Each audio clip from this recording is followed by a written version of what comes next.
નમસ્કાર દોસ્તો, આગામી દિવસોમાં ટાટ પરીક્ષા આવી રહી છે। જો તમે ટાટ પરીક્ષા આપવાના હો અને એમાં મુખ્ય પેપર તરીકે જે ગુજરાતી ભાષા છે એમાં પણ સંક્ષેપીકરણ એ કેમ કરવું, સંક્ષેપીકરણમાં શું શું ધ્યાનમાં રાખવું જોઈએ અને કેવા કેવા સંક્ષેપીકરણ પૂછવામાં આવશે એના નમૂનારૂપ આ વિડીયોઝ છે।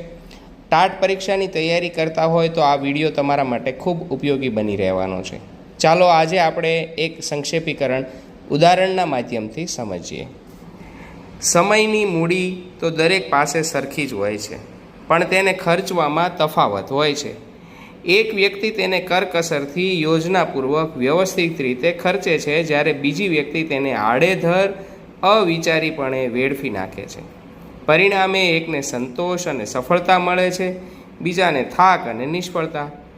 જે વ્યક્તિને પોતાનો સમય વાપરતા આવડતું નથી તેને કશું જ વાપરતા આવડતું નથી। જો તમારી પાસે મર્યાદિત પ્રમાણમાં મૂડી હોય તો તેમાં થતી બચત એ કમાણી છે। નવો સમય કોઈને મળી શકતો નથી, એટલે જે માનવ પોતાના સમયની વધુમાં વધુ બચત કરી શકે તેમની પાસે વધુમાં વધુ સમય જમા થઈ શકે, અને જેની પાસે સમય જમા થાય છે તેની પાસે શક્તિ પણ જમા થાય છે। સમય અને શક્તિ ભેગા થાય પછી એ શું ન કરી શકે, એ ધારે તે કરી શકે।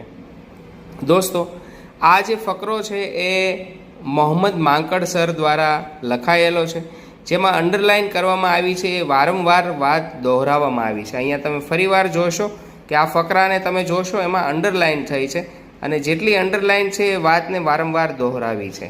અહીં બે વ્યક્તિની વાત છે। એક સમયનો સદુપયોગ કરે છે જેને સંતોષ મળે છે, બીજા છે તેને નિષ્ફળતા મળે છે, અને અંતે સમય બચાવનારને શક્તિ મળે છે, તો તે શું ન કરી શકે। અહીં ઘાટા બ્લુ રંગથી એક વ્યક્તિ અને મરૂન રંગથી બીજા વ્યક્તિની ઓળખ પણ કરી છે, જેમાં તમને સરળતા રહેશે। બ્લુ રંગ એક વ્યક્તિ છે, મરૂન રંગ એ બીજા વ્યક્તિને દર્શાવવામાં આવેલા છે।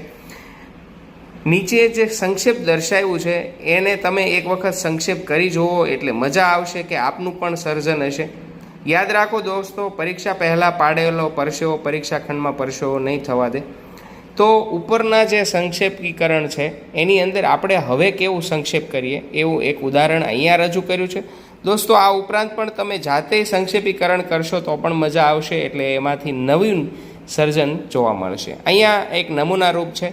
તો અહીંયા લખ્યું છે કે સમય એક મૂડી છે જે સૌને સરખા પ્રમાણમાં મળે છે।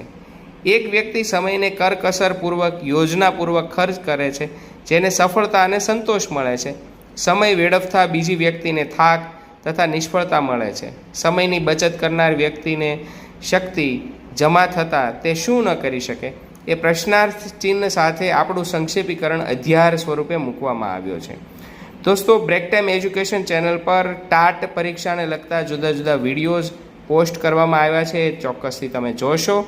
સંક્ષેપીકરણ, નિબંધ, ગુજરાતી વ્યાકરણ એ દરેક બાબત એ ગુજરાતીના મુખ્ય પેપર માટે મૂકવામાં આવી છે।